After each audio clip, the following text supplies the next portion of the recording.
theo ni tin tên cần nun bây giờ nàng mò online chu xin qua ông vang hạ chân hai cùng morning boy đuổi thâu tha mô đi cắn là nó Facebook sensor nó trong cầm thùng tu thu hi hai tập ôi à lâu ngày tục cái trạc là lâu ngày tục nâng lâu chữ này đang chỉnh thay lo gian qua ông kim hi chung tu tắc ấy dòng mô tí giang kim căng sim mô sim tục rồi bôi tuat ít khăng ngô khóc lâu chinh tên cún nai tu tắc mua tí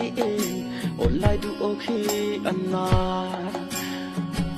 à bôi khác men tin hờ men bay đông men online trong cầm hi FB siang kim hi trong cầm dây tiệt tu anh si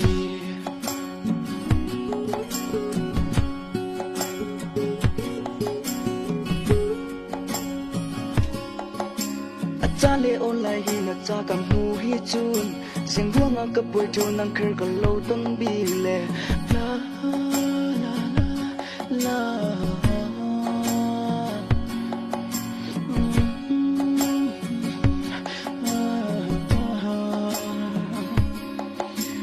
cha lệ online ka sham tin han ter tu cha lệ online thì ngày nào cũng lâu về châu đừng slow giúp con thấy kìa thế năng cảnh của việc làm không ở đây ngao sẽ đầu về ở quán tóc cái là lâu ở tục tóc bây giờ xuân rầm đằng à la la la la la la la la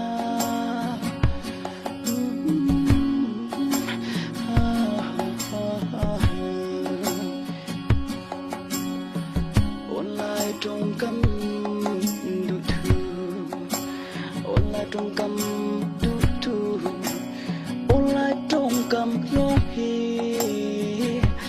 đủ thứ tất asi bay mô ram đằng à con